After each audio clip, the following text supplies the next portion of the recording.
You are listening to the podcast That's Life in Sweden, or as we say in Swedish, Sånt är livet i Sverige, with me, your host, Lisa Uusimäki.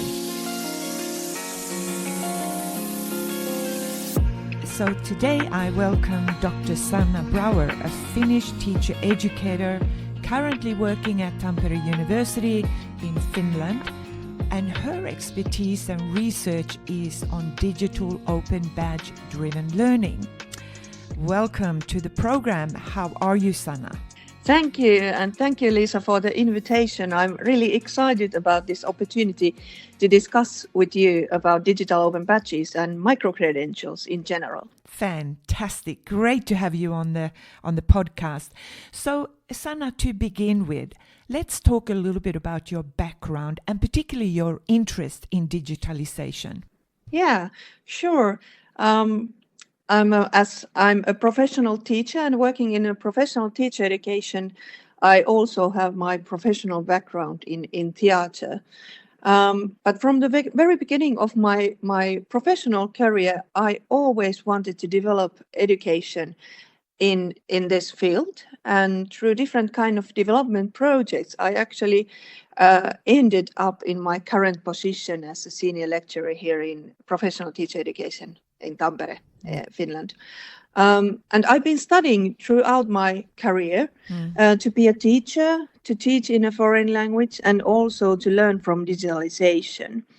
And finally, 5 years ago, I completed my PhD in educational sciences at the University of Lapland. And I think that all these steps on my career has been based on my genuine interest in digitalization and teaching and learning, moreover. You mentioned theater. Yeah, I'm a theater professional. I'm lighting designer by origin. So, but I've been working on the field of education. I started as a teacher in 1998, so quite a while ago.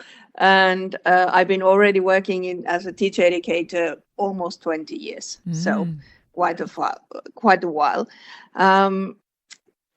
But in the last 15 years, I think that this has been the most important years, as it was almost 15 years ago when we started the first implementations with micro-credentials that at that time we only talked about digital open badges. And I wanted to find new tools that would be motivational and that would improve competencies and provide proof of the competencies in a digital format.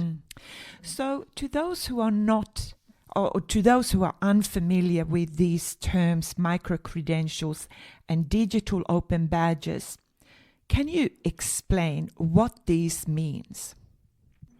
Okay, I think that it's quite easy in a general level to talk about micro-credentials in European Union, as based on the guidelines and recommendations within the Union, we consider a micro-credential to refer a small, very focused learning experience, and the certification that has been provided based on the learning experience.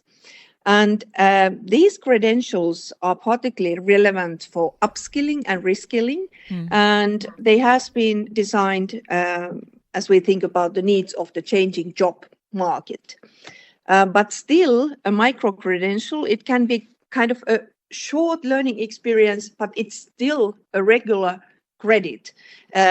It's not a full degree, but a small part of a degree program, for instance. But micro-credentials, they can also mean many kinds of alternative incentives for learning. And digital open badges are one type of these alternative credentials. And digital open badges, they are more than just a regular credit on your study diploma. They also have a visual representation. And that means that they are a sort of digital icons that contain also metadata about the competencies or the achievement that they represent. They also inform about the issuing organization, the criteria for earning the badge, and what's most important in my mind, they also allow to attach the evidence of the achievement, because in many cases, if you see a grading in a diploma, you only see the topic of the course and the general idea what the student has been learning, but not the actual competence that they have achieved. And these badges, which are also standard-based system, not some kind of something that people would freely issue, but they do have a technical standard and quite strict rules what to include in the data. They are very good example how we can expand beyond the daily existing practices of grading and micro credentials in terms of the educational practices that we're used to. And this way we can not only to develop educational offers, but also guide the student and also the teacher through the learning journeys. And I think one of the key terms that is included when you mention digital open badges in teaching is actually you were the first to introduce the idea of competency-based digital open badges. Yeah, I wouldn't give that honor only to myself, but I think that in Finland we have been able to develop the content of digital open badges a bit further than other developers in different countries. Digital open badges, as I mentioned, are based on a global standard, which was originally established by Mozilla Foundation. But that is only the technical aspect of the badges. What we started to do is we wanted to develop the competence-based approach, and that is something that actually originally inspired me and my colleagues on the development task. In 2012, we had a very small amount of funding from our National Agency of Education to build a new program for vocational teachers to upskill in digital competence in teaching.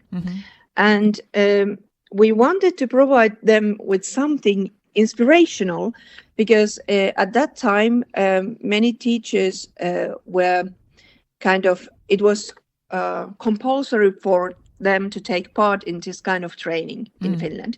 And we wanted to find an inspirational option that would make them engage in the topic and that they would get inspired to utilize new digital tools in their teaching. And we were looking for affordable options to gamify this kind of professional development program. And through our studies, we found these digital open badges. And in our first training in 2014, we aim to train 20 digitally competent teachers at the novice level. We follow, currently we follow this DigComp Edu framework, that is European framework for digitally competent teachers. And in that novice level was something that we aimed for, but the success already 10 years ago, it was tremendous. We trained all these teachers to develop a level at level 3 and continued years with full trainings, with full gamified trainings. And nowadays, we have now issued more than 40,000 badges on our Learning Online platform.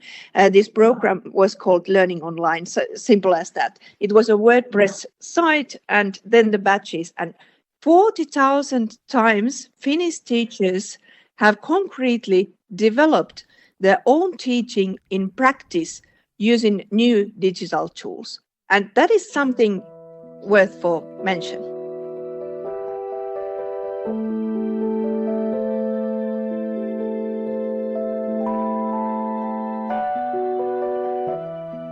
I think that it was the option that, as I mentioned, badges are highly visual, and through these kind of badge constellations, we can describe different kind of skills and competencies.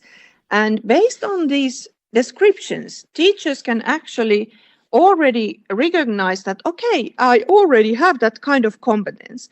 And through badges, they can get recognition on those existing competencies that has been acquired in different contexts.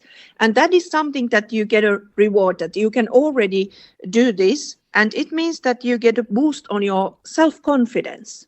Mm. And after that, as the constellation is such a visual item, you can look through your own personalized path and decide what kind of skills and competencies you will need next, which are useful in your own work.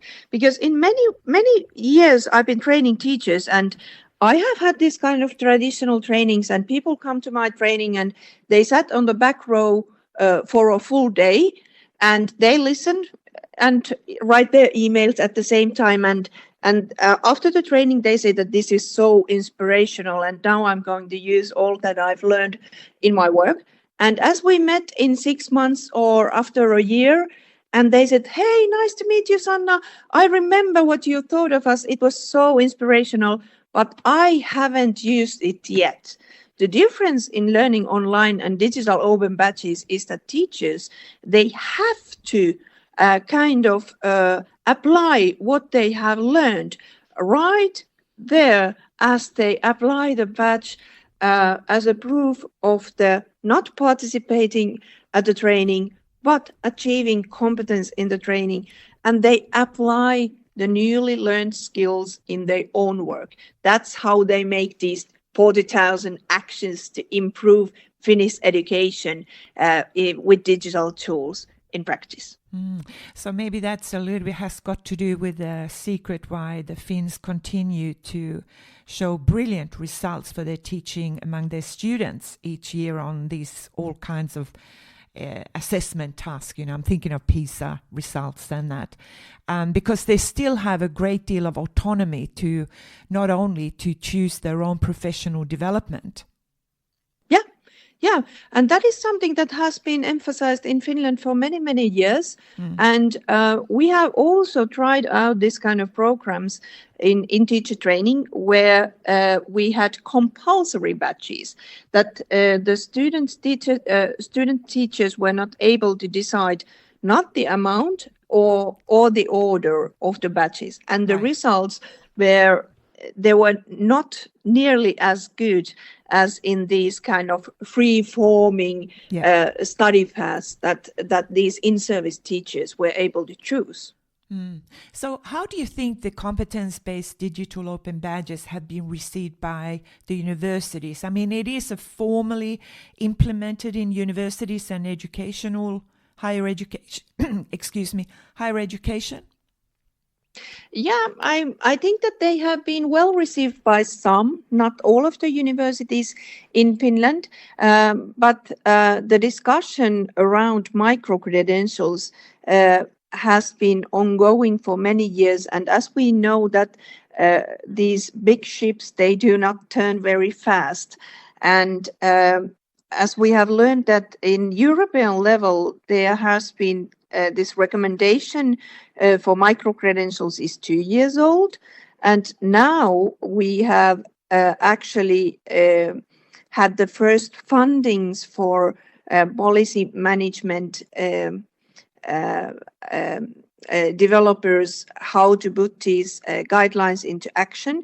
In Finland, we are not just 1 or 2 steps ahead, but 10 steps ahead. But still, I think that we have these great examples, more and more institutions are taking also digital open badges in use. We have great examples like Edusta, which is for green competencies and this kind of frameworks that are based on teachers' digital competencies. But also in Finland, we have created programs for students in vocational education training and universities of applied sciences. And these batch constellations are based also on DIGCOM, which is the framework for digitally competent citizens in European Union. And I think that these competence-based open batches, we need to have those for two reasons also in universities. They kind of bridge the gaps between vocational education and higher education, and allow us to learn about competence-based approach, how it can be utilized to greater extent in practice also in higher education. And I think that developing batches in universities has opened up very important discussion, and that what is competence-based approach actually, what does it mean? And as the batches, they always need a very robust assessment criteria.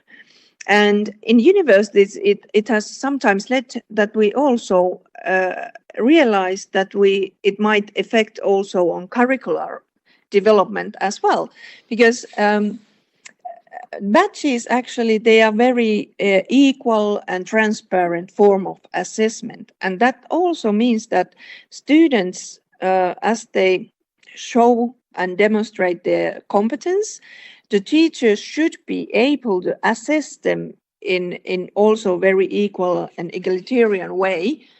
And the discussion that these batches has opened in the development stage within higher education, they has been extremely important, as the professors and teachers has been discussing together that what we actually mean by some concepts or practices in different courses, and it's very important.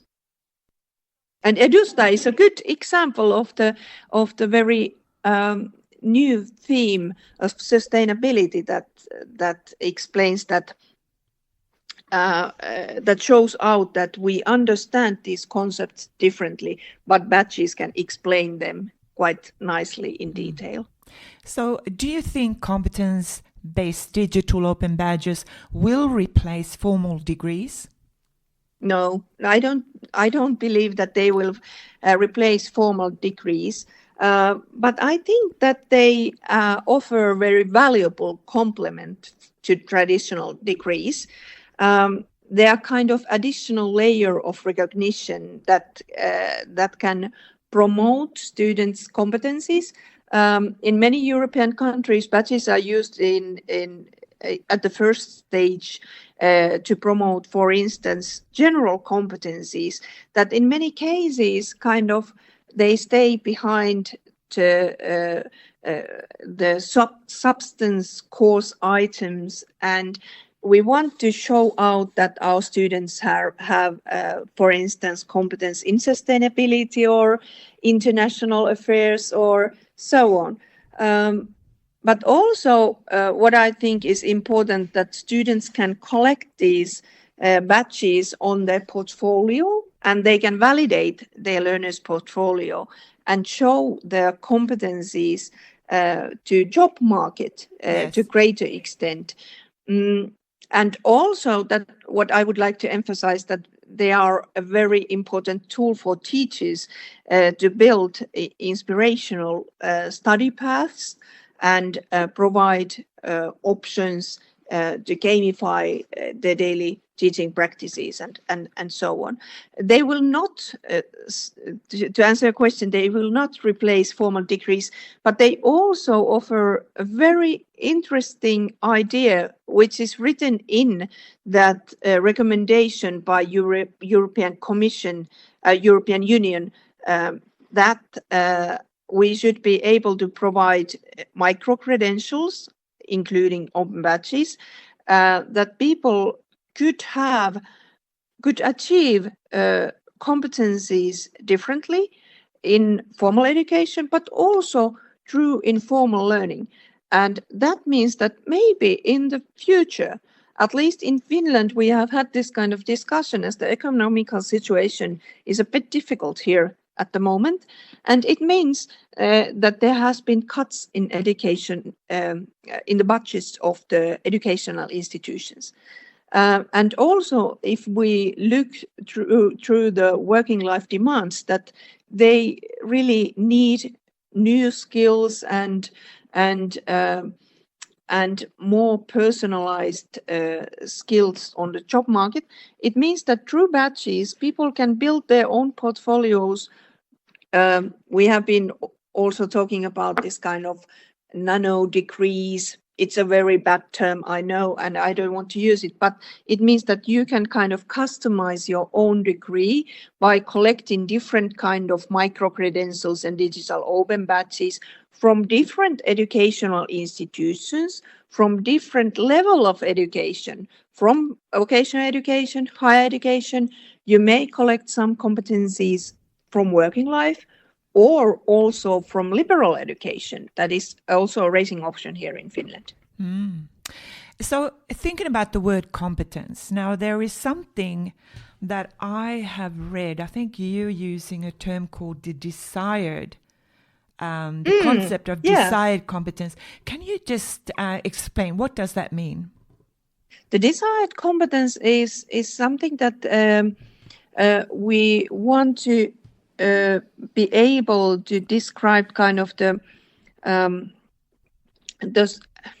it relates what I just explained, that the working life has very rapidly changing needs in competencies currently. For one example, for instance, is artificial intelligence. And it means that our degree programs, they are not able to follow the pace in curricular development. And desired competence, it means that, for instance, badges, they provide us a tool to describe what is required in working life currently, right now. And it also helps us to answer with educational provision on that desired competence. So the desired competence is a concept which is kind of the crossroads, what we are providing and developing in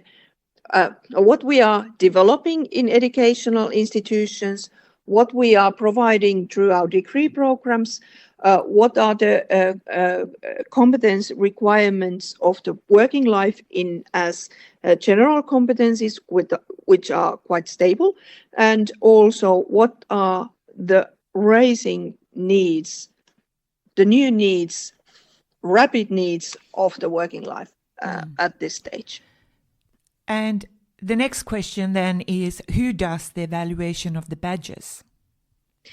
Oh, the evaluation of the badges,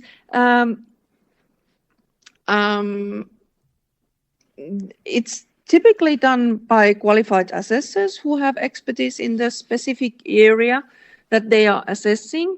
And I think that it is important that badges also include quite clear instructions for the assessors that how these badges should be awarded. And there are teachers in many cases, but as the badge management system, there are many systems that can be used for this purpose. But in Finland, we used Open Badge Factory, which is quite nice and easy tool to manage the learning process in terms of the instructional badging process, which means the actual process that the student has left their application for a badge, and then there is this assessor, usually teacher, who's assessing their demonstration of competence, and then they, if the demonstration has been successful, then they will issue the badge, but if not, then they will guide the student and then they can do another application. So it's a full instructional process which is based on the platform called Open Batch Factory. But this platform is such a nice tool that in addition to teachers, we can also use peer assessment or invite a working life partner to assess the competencies of the batch candidate. And I think that this is something that we need to look further, as what we have learned in our pilots is that this can be really important merit, for instance, for a newcomer who's entering the labor market, for instance. And for instance, in our pilot at the University of Oulu, we had a full class of international students who were newcomers in Finland. And it was the first time that they got a connection with working life partner in Finland. And what doesn't show in the study credits is that they have this connection, and the batch was very, very valued among them as they wanted to find a job. They could show that I already have met these people from this company and they are recommending my competencies as they have assessed my batches. Mm-hmm. And what about, is there opportunity for something like that for students and individuals to do a self-assessment where they maybe have to do a test where without any contact with anyone? Yes, that's also an option, because in the batching system there is an option for different kind of tests, and this has been used as part of the different kind of batch constellations as well. But I don't think that if the batch family doesn't include anything but this kind of tests, that it would fully meet the requirements of the competence-based approach and the actual demonstration of competence, because it always stays on a quite theoretical way. And as we now have seen the effects of artificial intelligence, I think that today it's more and more important to be able to create this kind of forms of assessment where students has to apply what they have learned in very authentic situations. So what do you think of artificial intelligence? Do you think it will take over jobs? And do you see any dangers of the technology? Actually, this is a very interesting question. In the last days, I've been thinking that one of the most dangerous questions at this today for me is that how artificial intelligence might harm us in terms of sustainability, as they consume huge amounts of electricity, for instance. But I don't think that artificial intelligence will replace us. I think that our work will change significantly. And if we think about what teachers should know about that, for many years we've been teaching them a full range of digital skills, but we've been focusing on educational technology and digital communications tools like social media. And not more than a year ago, I would have said that the most important thing for them is to learn the basic methods of data analysis, to understand different kind of data sources, for instance.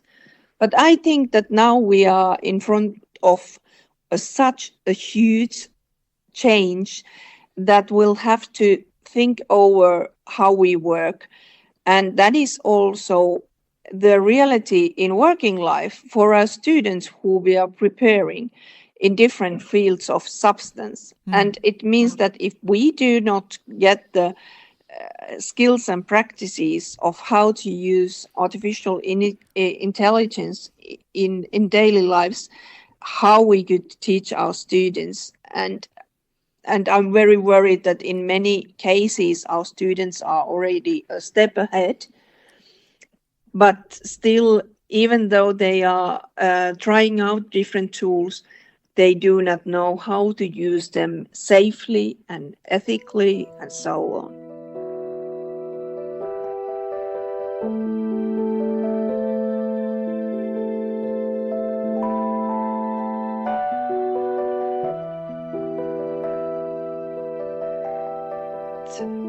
If we can use the word traditional digital tools, meaning that it's easy to train someone to use your word like this and you use this Moodle platform like that.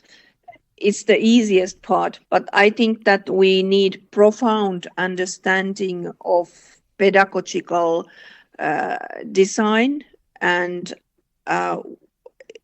if you understand the learning processes, then you can apply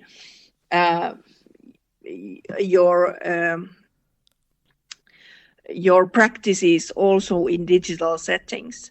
I think that artificial intelligence, it's something that it's developing so fast now that I think that in a year we have more profound understanding that what the actual tools are and how they can be used to enhance our teaching and learning processes. But it doesn't change how our students learn. And that's why understanding pedagogical design to greater extent is of most important things that we should engage our teachers in continuous professional development. I think I only agree with you. Now, you have written about the impact of digital open badges on the motivation and learning outcomes of teachers. Can you talk a little bit about what did your findings show?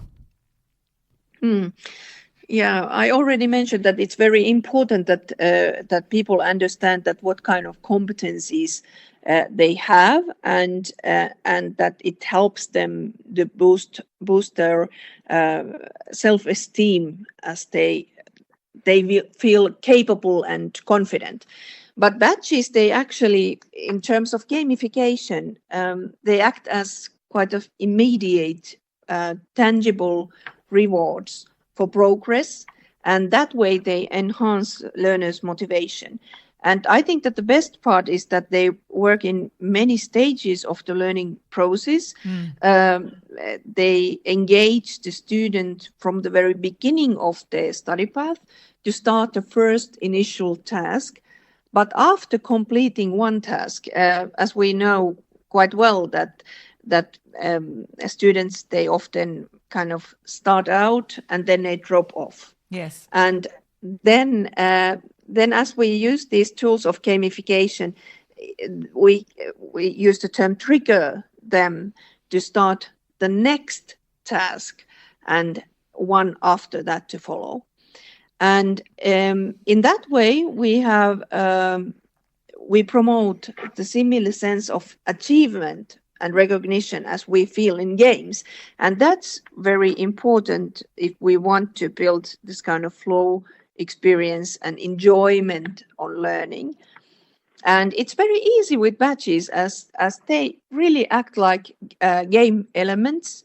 We can build levels, we can build pathways, study paths to say, and build leaderboards. And competition has been a very surprising element in badge development. Even to people who think that I'm not into gaming, I'm not interested in games, they get excited because it's so simple to get excited with badges because it's all about you and your development, and it's so tangible and easy to follow and understand what you are expected to learn, what you are expected to show and demonstrate, and how you get assessed. And then it's very tangible format, how your competencies can be displayed for your community on your working place or for the job market. So what do you think about the health concerns of too much on-screen time, or when you're sitting too much in front of your smartphone? And I guess one of the success stories in the world is precisely what you just said. People like to compete. We like to see how good we are at things. And my concern then would relate to, in Australia, they have, for example, now a law that that doesn't allow under 16-year-olds to use screens or smartphones, or particularly smartphones. What do you think of that? Yeah, it's a very good question. I was a while ago interviewed with some brain researchers in Finland, and we had this kind of yes and no positions in that discussion, and I said that it's okay to use digital tools, but as I mentioned, that we need more profound understanding on pedagogical design.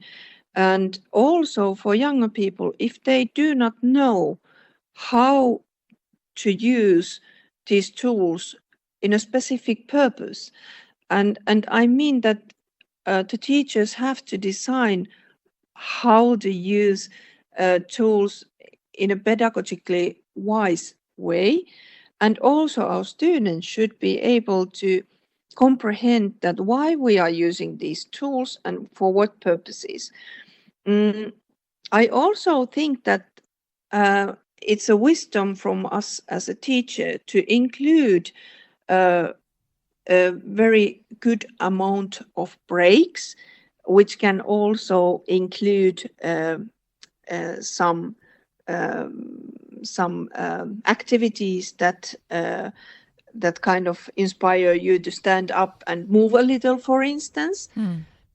And it's part of the skills, as I mentioned, that artificial intelligence, I think that we will work kind of with larger loads of data, and the work will be more and more focused on our screens.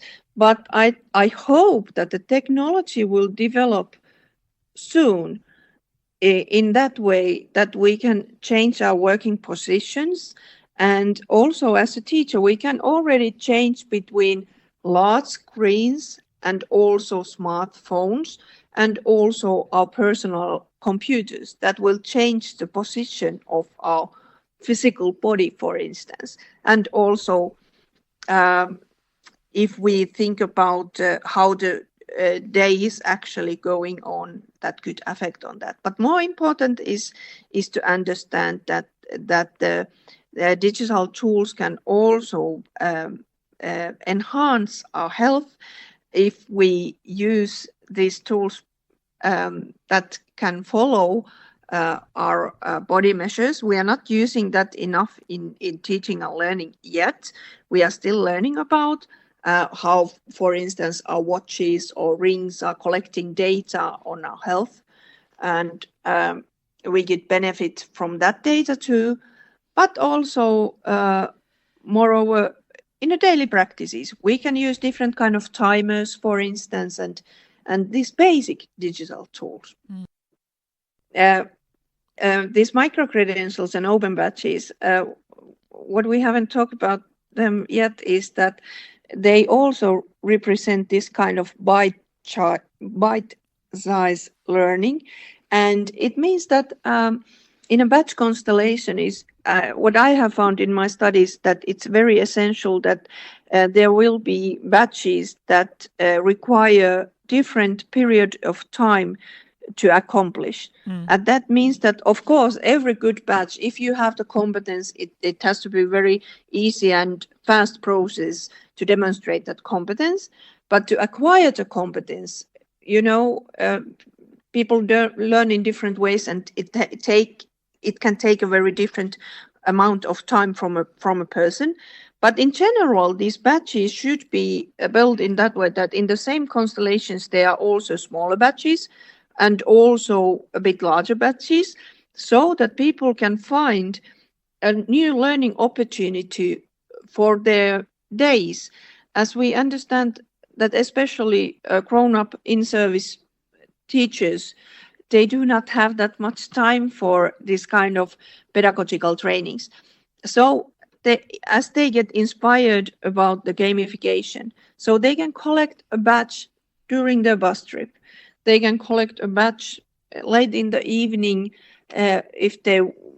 One of my students explained that she's doing badges instead of crosswords in the evening in the bed next to her husband.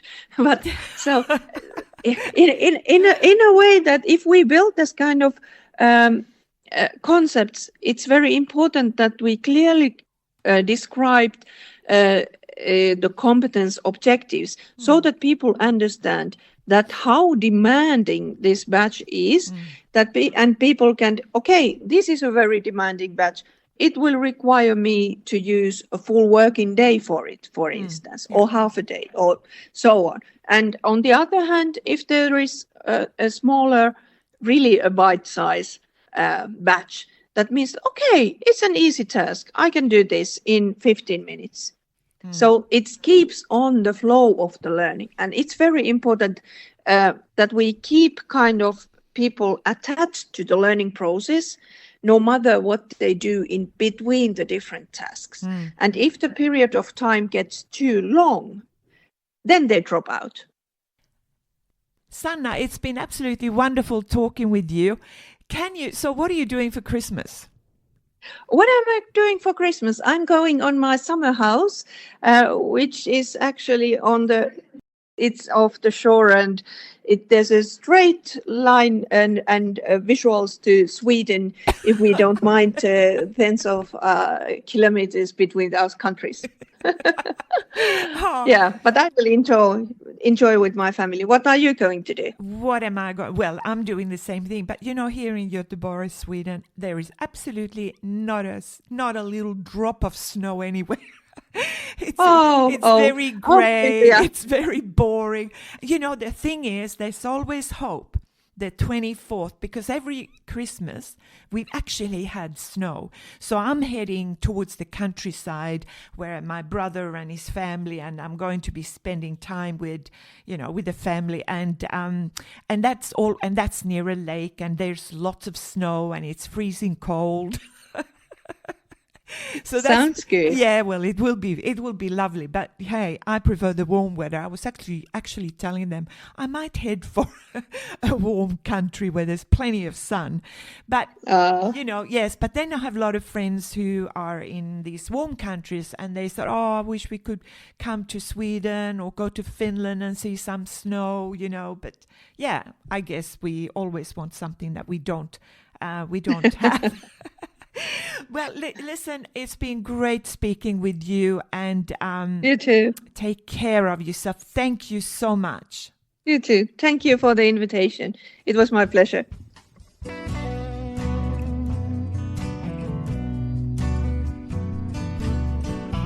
And you have been listening to the podcast Sånt är livet i Sverige, or in English, That's Life here in Sweden, with me, Lisa Åsimäki.